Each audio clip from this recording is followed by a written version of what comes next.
Shalom Aleichem, Besem Hamasyah. Selamat berjumpa lagi Bapak Ibu Saudara sekalian dalam ibadah kita. Secara khusus hari ini kita dalam peringatan Hari Raya Pentakosta. Pembacaan hari ini diambil dari Kisah Para Rasul pasal 2 ayat 1 sampai 4 yang berbunyi demikian. Ketika tiba hari Pentakosta, semua orang percaya berkumpul di satu tempat. Tiba-tiba turunlah dari langit suatu bunyi seperti tiupan angin keras yang memenuhi seluruh rumah di mana mereka duduk. Dan tampaklah kepada mereka lidah-lidah seperti nyala api yang bertebaran dan hinggap pada mereka masing-masing. Maka penuhlah mereka dengan Roh Kudus. Lalu mereka mulai berkata-kata dalam bahasa-bahasa lain, seperti yang diberikan oleh Roh itu kepada mereka untuk mengatakannya. Judul renungan kita hari ini adalah Roh Kudus turun memberi kuasa orang percaya untuk hidup dan bersaksi. Apa arti dan makna Pentakosta bagi orang percaya? Mari kita lihat latar belakang penjelasan Alkitab.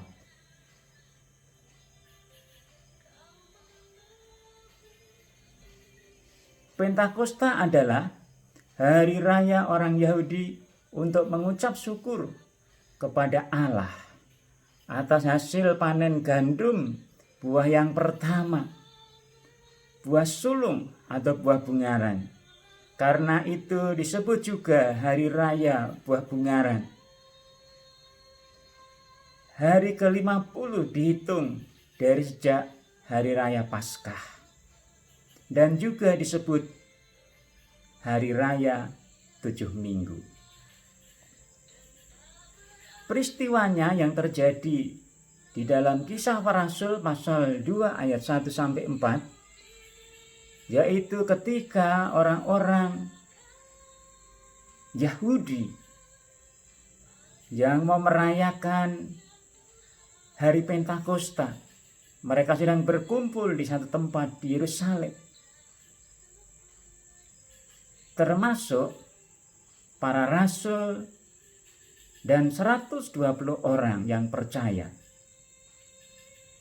Mereka yang berada di satu tempat, yang berkumpul di tempat itu, tiba-tiba turun dari langit, dikatakan suatu bunyi seperti tiupan angin yang keras memenuhi rumah di mana mereka itu berada. Lalu dikatakan tampak seperti nyala api. Ada lidah-lidah seperti nyala api yang bertebaran hinggap pada mereka. Lalu dikatakan mereka penuh dengan Roh Kudus dan mereka mulai berkata-kata dalam bahasa-bahasa yang lain seperti yang diberikan oleh Roh Kudus itu kepada mereka. Dalam ayat-ayat selanjutnya dikatakan bahwa mereka berkata-kata dalam dialek, bahasa-bahasa dari mana orang-orang Yahudi yang datang berkumpul di Yerusalem untuk merayakan Pentakosta itu. Itu sebabnya menarik perhatian karena Tuhan memberi makna yang baru arti Pentakosta. Lalu apa artinya bagi orang Kristen dan gereja Tuhan hari ini? Pentakosta adalah hari di mana Tuhan Yesus menepati janjinya tentang kedatangan Roh Kudus. Yang pertama, untuk menjadi penolong dan menuntun hidup orang percaya ke dalam seluruh kebenaran. Roh Kudus diutus untuk menjadi seorang penolong yang lain, yang diam dan tinggal di dalam hidup orang percaya dan menyertai selama-lamanya, agar tidak hidup sebagai yatim piatu dan memberikan damai sejahtera. Injil Yohanes pasal 14 ayat 16 sampai 18, kemudian ayat 26 sampai 27.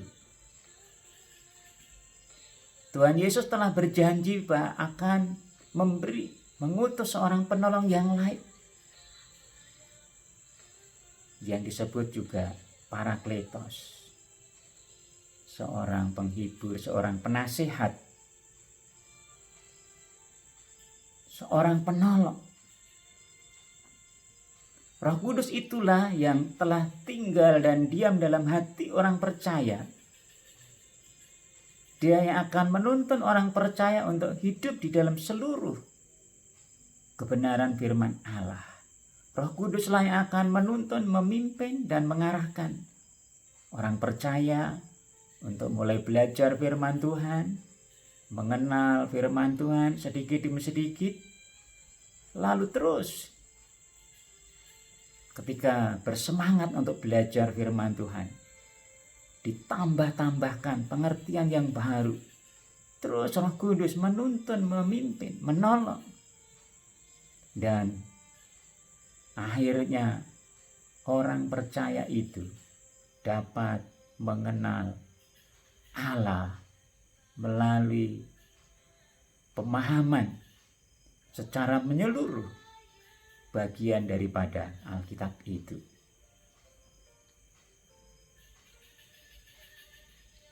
Hal itu seperti yang dikatakan oleh Tuhan Yesus, betapa pentingnya Roh Kudus itu datang untuk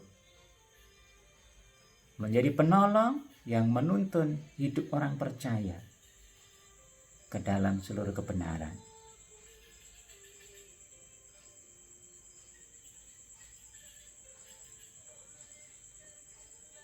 Tuhan Yesus berkata demikian, "Namun benar yang kukatakan ini kepadamu adalah lebih berguna bagi kamu jika aku pergi. Sebab jika aku tidak pergi, penghibur itu tidak akan datang kepadamu. Tetapi jikalau aku pergi, aku akan mengutus dia kepadamu. Tetapi apabila ia datang, yaitu Roh kebenaran, ia akan memimpin kamu ke dalam seluruh kebenaran." Jadi Roh Kudus yang sudah datang pada hari Pentakosta hari itu, 2000 tahun lalu terjadi, dia sekarang telah hadir dan dia memimpin setiap orang percaya ke dalam seluruh kebenaran. Dia akan berkata-kata, tetapi dia tidak berkata-kata dari dirinya sendiri, tetapi dia akan mengatakan segala sesuatu yang didengarnya, dan itu yang diberitakan kepada saudara saya. Yohanes pasal 16 ayat 7 dan 13. Sedemikian pentingnya Roh Kudus itu datang untuk menuntun, memimpin orang percaya, supaya orang percaya boleh mengenal kebenaran sepenuhnya. Tanpa Roh Kudus, saudara saya tidak pernah akan mengerti firman Allah. Tanpa Roh Kudus, saudara saya tidak pernah akan memahami seluruh kebenaran firman Allah. Hanya Roh Kudus saja yang menolong saudara dan saya. Yang kedua, Roh Kudus datang untuk memberi kuasa bersaksi tentang Yesus Kristus. Tuhan Yesus sebelum naik ke surga memberi amanat agung kepada para murid, termasuk saudara saya pada hari ini, agar bersaksi kepada orang di seluruh dunia dari berbagai etnis, suku bangsa, dan bahasa. Firman Tuhan berkata, Yesus mendekati mereka dan berkata, "Kepadaku telah diberikan segala kuasa di surga dan di bumi. Karena itu, pergilah, jadikanlah semua bangsa muridku, dan baptislah mereka dalam nama Bapa dan Anak dan Roh Kudus. Dan ajarlah mereka melakukan segala sesuatu yang telah kuperintahkan kepadamu. Dan ketahuilah, Aku menyertai kamu senantiasa sampai kepada akhir zaman." Matius pasal 28 ayat 18 sampai 20. Untuk dapat bersaksi yang tepat dan terarah, kita membutuhkan kuasa Roh Kudus. Sebagaimana Tuhan Yesus memberikan pesannya kepada para muridnya. Dan itu juga berlaku bagi saudara saya pada hari ini. Katanya kepada mereka, ada tertulis demikian, Mesias harus menderita dan bangkit dari antara orang mati pada hari yang ketiga. Dan lagi, dalam namanya berita tentang pertobatan dan pengampunan dosa harus disampaikan kepada segala bangsa, mulai dari Yerusalem. Kamu adalah saksi dari semuanya ini. Dan aku akan mengirim kepadamu apa yang dijanjikan Bapakku. Tetapi kamu harus tinggal di kota ini sampai kamu diperlengkapi dengan kekuasaan dari tempat tinggi. Lukas 24 ayat 46 sampai 49. Juga ditulis dalam Kisah Para Rasul, tetapi kamu akan menerima kuasa kalau Roh Kudus turun ke atas kamu, dan kamu akan menjadi saksiku di Yerusalem dan di seluruh Yudea dan Samaria dan sampai ke ujung bumi. Kisah Para Rasul pasal 1 ayat 8. Yang perlu diperhatikan di sini adalah arti kata kuasa dan kata saksi. Kata kuasa dalam Matius pasal 28 ayat 18 tadi adalah ekousia, yang artinya kuasa dalam pengertian otoritas atau wewenang atau kekuasaan.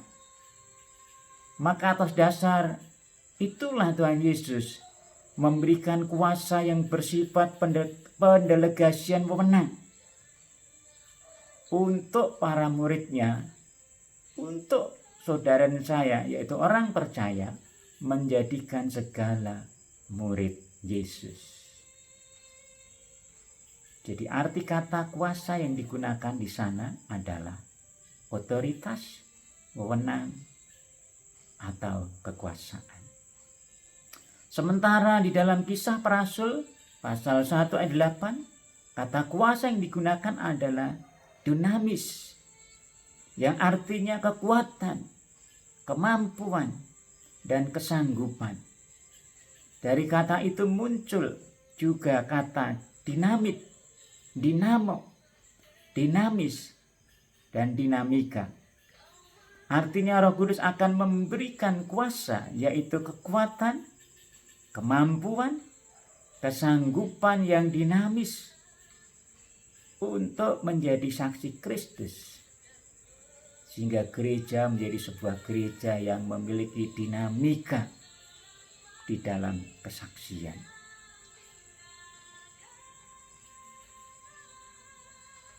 Kemudian kata saksi adalah berasal dari kata martus. Kata ini memunculkan kata marturia dan martir. Artinya menjadi saksi dalam pelayanan kepada Yesus Kristus, beresiko sampai kepada mati, sampai kepada kematian demi kebenaran kesaksian tentang Yesus Kristus. Itulah kata martir. Itu mati demi kebenaran karena Yesus Kristus. Bahkan sebagian orang dan para rasul telah menjadi martir. Pada prinsip ini juga orang yang mau bersaksi harus memahami artinya. Kata saksi tadi berarti martir. Maka orang yang memberi kesaksian harus mematikan keinginannya diri sendiri untuk menonjolkan dirinya sendiri, untuk menceritakan, membagikan semua pengalamannya yang berhubungan dengan dirinya sendiri. Maka dalam memberi kesaksian yang harus diutamakan adalah menceritakan, menyaksikan tentang pribadi Yesus Kristus yang mati untuk segala dosa manusia dan yang telah bangkit dari antara orang mati yang menang atas kuasa maut. Maka ketika Roh Kudus telah memenuhi hidup orang percaya dan memberi kesanggupan dan menggerakkan untuk bersaksi, maka orang tersebut akan dituntun dan diarahkan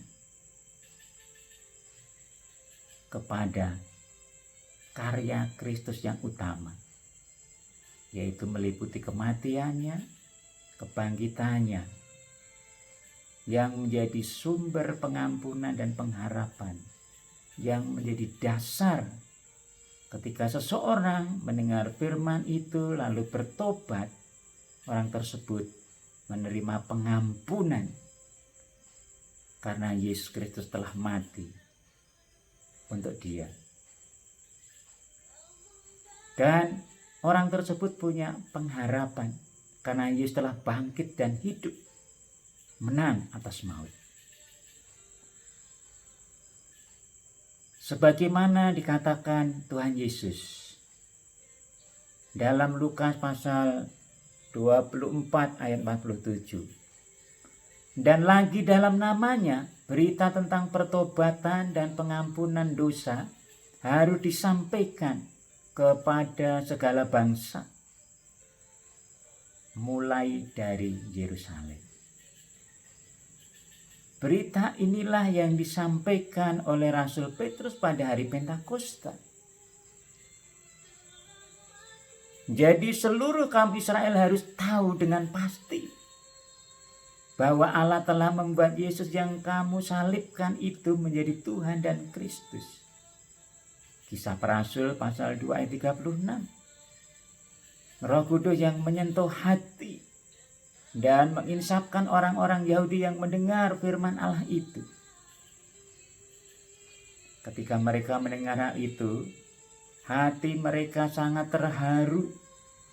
Lalu mereka bertanya kepada Petrus dan rasul-rasul yang lain,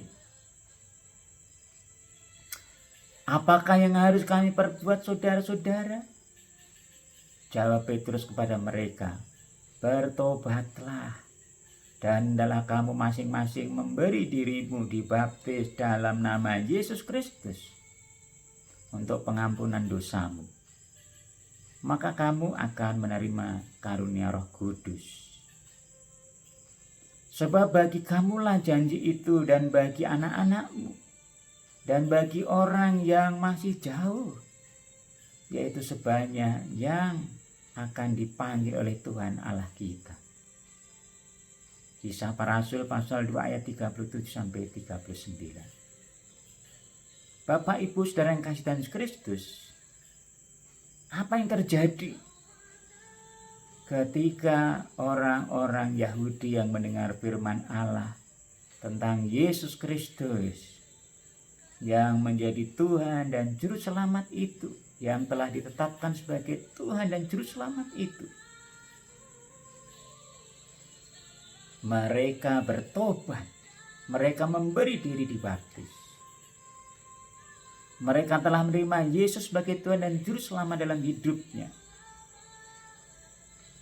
Dan orang-orang yang menerima kebenaran firman Allah itu, jumlahnya ada kira-kira 3.000 jiwa. Kisah Para Rasul pasal 2 ayat 51. Orang-orang yang menerima perkataannya itu memberi diri dibaptis, dan pada hari itu jumlah mereka bertambah kira-kira 3.000 jiwa. Inilah sebuah kesaksian yang digerakkan oleh kuasa Roh Kudus yang menghasilkan suatu pertobatan, yang menghasilkan suatu ledakan pertobatan. Karena sekali menyampaikan berita kebenaran firman Allah pada hari Pentakosta itu, ledakan pertobatan terjadi, yaitu ada kira-kira 3.000 jiwa yang belum pernah terjadi sebelumnya. Suatu hal yang luar biasa, bukan?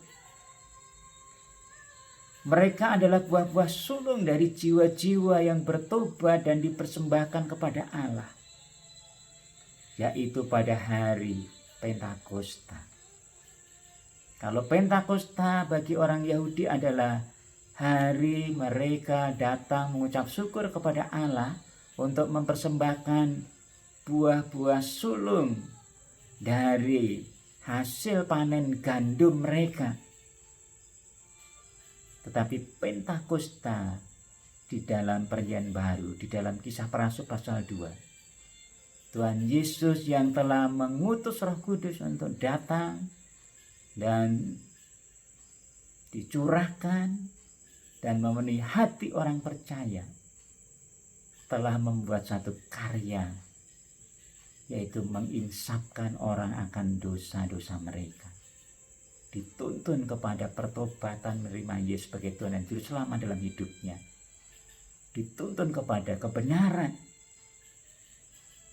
Mereka ada 3.000 orang kurang lebih tadi dikatakan.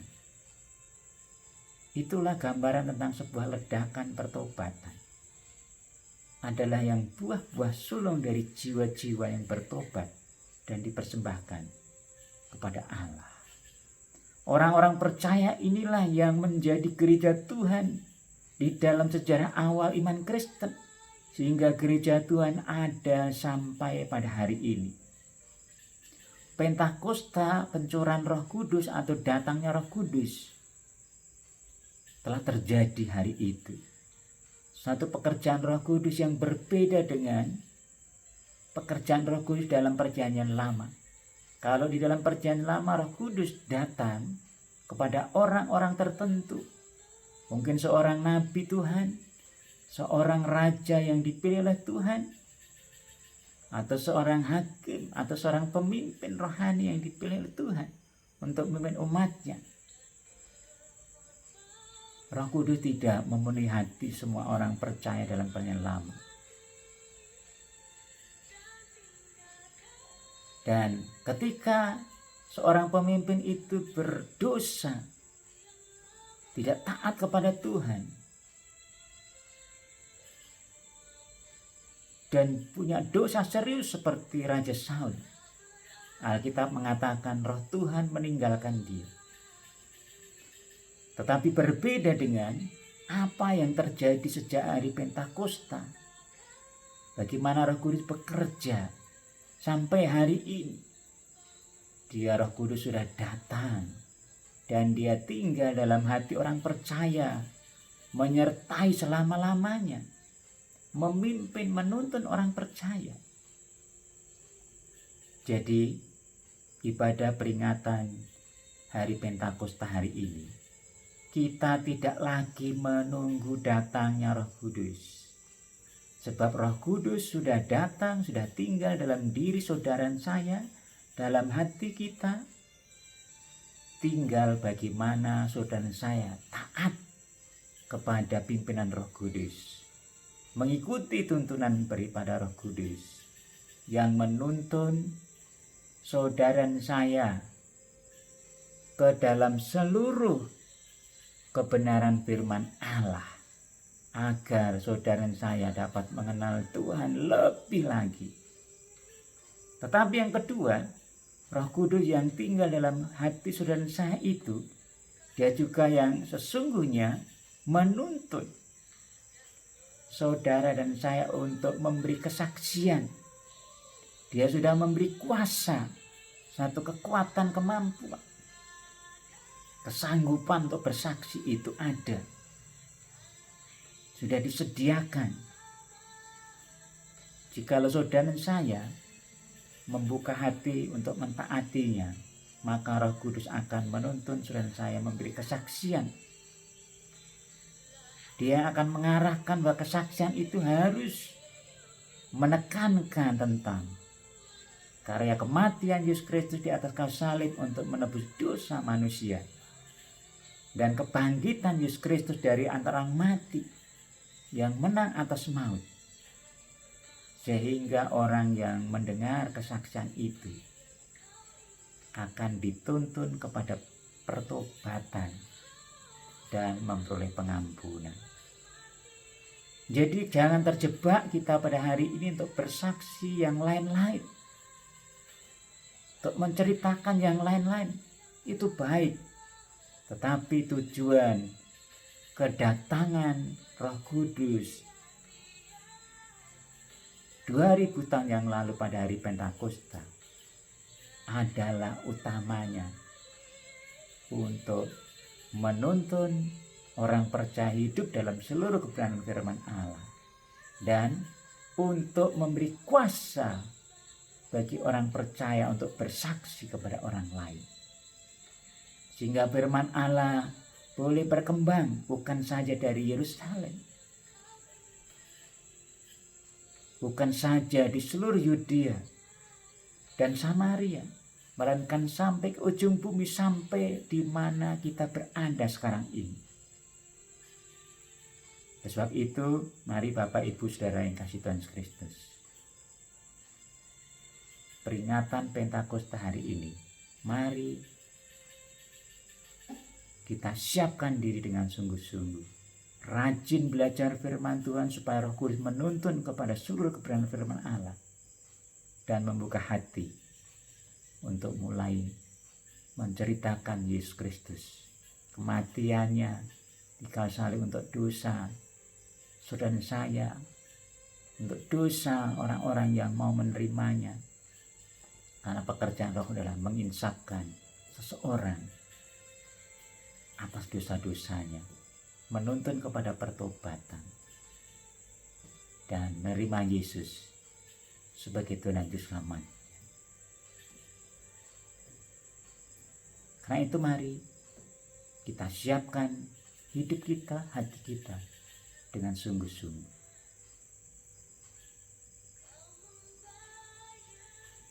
Kiranya Tuhan Yesus memberkati saudara dan saya. Haleluya. Amin.